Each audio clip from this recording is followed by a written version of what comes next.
Bibliophiles of the internet, I'm Adri, and today I'm here to bring you a new revamped edition of On My Shelf. If you've been around for a minute, you know this was a popular challenge or game that was making the rounds on BookTube in like 2013, 2014. It was created by Ian Broom, whose video will be included down below, and I enjoyed making them so much on my channel that it became kind of like a series. I didn't keep up with that series, and I'm not going to link them down below because they're very old videos, and I think they're also private, but I was recently thinking about how much I missed making them and how it was such a fun concept. So if you've never heard of On My Shelf, the idea is to use two random numbers to locate books on your shelf, and that could be a physical shelf, a virtual shelf, a book cart, whatever your situation may be, and then you talk about that book. The fun part is that it's not necessarily to share what the book is about or what you thought about it, although you are welcome to do that, but rather to share memories, stories, or experiences that are connected to that specific book. So the numbers act as coordinates. The first number tells you what shelf to look at, and the second number tells you which book you're looking at on that shelf. You can use a random number generator, or you can do what I did and just let people submit random numbers on Instagram or whatever platform of your choice. I think you'll catch on pretty quickly, so I'm just going to start with 618, which led me to my arc of Ceci Rios and the Desert of Souls. This book came out earlier this year, so it's a little bit more recent, but I will always associate this book with top surgery recovery because it was one of the books that kept me company during that process. When I was recovering, I actually had these two plastic containers I kept downstairs that had all of my supplies because I knew I wouldn't be able to be walking up and down stairs and pulling open drawers or reaching for things. So being the type 1 that I am, I had everything I could possibly need organized in these two open boxes. One box had clean clothes and medical supplies, and the second box was purely things for my entertainment. So books, games, anime, movies, that kind of stuff. And for that second box, I had brought down a bunch of arcs that I needed to read anyways, and Ceci Rios just happened to be in that stack. I remember that it took me just a couple of days to finish reading this because it really swept me up in this fantastical middle grade adventure, and I almost feel a sense of gratitude for the way the story really consumed my full attention and distracted me from any kind of pain or discomfort. Next up is 514, and that led me to the hardcover edition of The Beautiful Ones by Silvia Moreno Garcia. This is actually an interesting one because it's one of the only books of hers I still haven't read, much to my shame, and I was actually sent this copy by Silvia herself. It was through Twitter, I believe, many years ago when she had published at least 3 books, but still hadn't had that commercial success that really came with Gods of Jade and Shadow or Mexican Gothic. Basically, she had extra author copies of The Beautiful Ones that she was trying to share, so she posted a tweet that was like, hey, if you read books, reply to this tweet and I will randomly select someone to send this book to by midnight tonight. And I was one of only like 3 people who replied to that tweet. So she sent it to me, and even though The Beautiful Ones has since been republished and repackaged with Tor, who actually kindly sent me a paperback copy as well, I will never get rid of this specific edition. It's special because not only is this edition rare and out of print as the original first edition hardcover, but it's also signed by Silvia on the inside, and there's also an almost typo in the inscription that brings me an unreasonable amount of joy. Next we have 714, and that brought me to the Stanley Lombardo translation of the Odyssey. I got this book and also his translation of the Iliad when I was in community college because I took a mythology course and both books were on the syllabus. I remember my professor was adamant about getting these specific translations, and to his credit, both books are still on my shelf, fully annotated, full of sticky notes, and I do remember that I really enjoyed reading through them even though I'm not super well versed in classics. And I just remember that class being one of my favorite classes, especially because the professor was very clearly passionate and knowledgeable about mythology, but in a way where he was very open-minded and very much not a purist. For my final essay, he let me write about trickster gods and the rise of gray characters or villains as protagonists in modern-day media, which is not really a new concept, and specifically how mythological influences show up in those kinds of narratives. And to this day, that is one of my favorite papers I've ever written and turned in for actual credits. On a very different note, next we have 13-2, and that happens to be my manga shelf, so that brought me to Volume 2 of Full Metal Alchemist, Full Metal Edition. Let me start by saying that I know that Full Metal Alchemist is not a perfect series, and it presents a lot of challenging ideas that can definitely be critiqued. And is it weird to say that a series about bringing down a violent militant state guilty of heinous war crimes is one of my comfort series? Yes, but also it kind of is, and I also might be rewatching it for like the 10th time as we speak. This was one of the first manga series I ever completely finished, and I think I'll always have that sort of bias towards it because it kind of represents the beginning of my journey with manga in a really strange way. And maybe this isn't great to say after after just admitting that I'm currently rewatching the series, but I tend to revisit this series in times of stress, and I have this very strong memory of being in my first year of college and deliberately rewatching this series during finals week. So I was watching it between study breaks on the desktop computer that used to be in the guest room /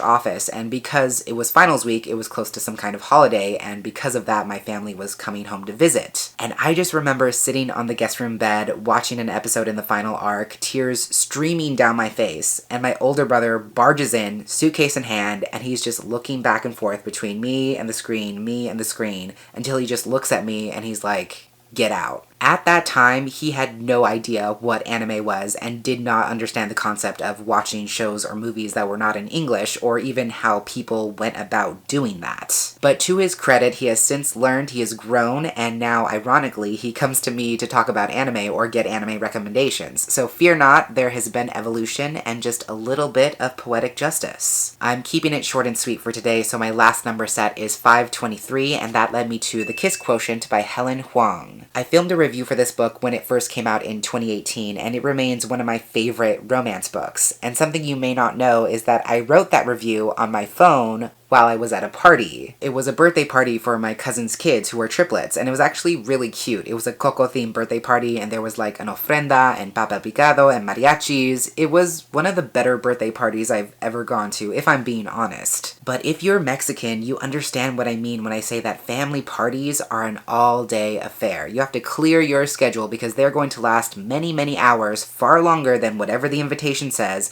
and when you're ready to leave, saying all of your goodbyes is going to take another hour at least. Extracting yourself from the comadres is a very complicated maneuver. So it was a great party, but it was also outdoors and midsummer, and I have an easily depleted social battery as well, and it had run out by that point. So my parents were still saying goodbye and stealing whatever leftovers and centerpieces they wanted, and I decided to sit inside in the air conditioning and just wait. I think I had finished The Kiss Quotient that morning, and I couldn't stop thinking about it, so I pulled out my phone just to make some quick notes and try and figure out what was it about the story that really struck me. And I ended up writing an entire essay that pretty much verbatim eventually became the video script. So I was able to finish writing the entire review on my phone before we left, and it was weirdly exactly the kind of respite I needed in that moment, but also it kind of ended up being the perfect place to work through those ideas, and I got a video out of it. So there you have it. Those are 5 random books on my shelf and the stories behind them. Let me know if you want me to bring back this series, or leave me a comment down below telling me about a memory or an experience connected to one of your books. But that's everything I had to share for today. Thank you so much for watching, and until next time, educate yourself, be kind to yourself, take care of yourself, and I will catch you on the flip side of the page. Bye!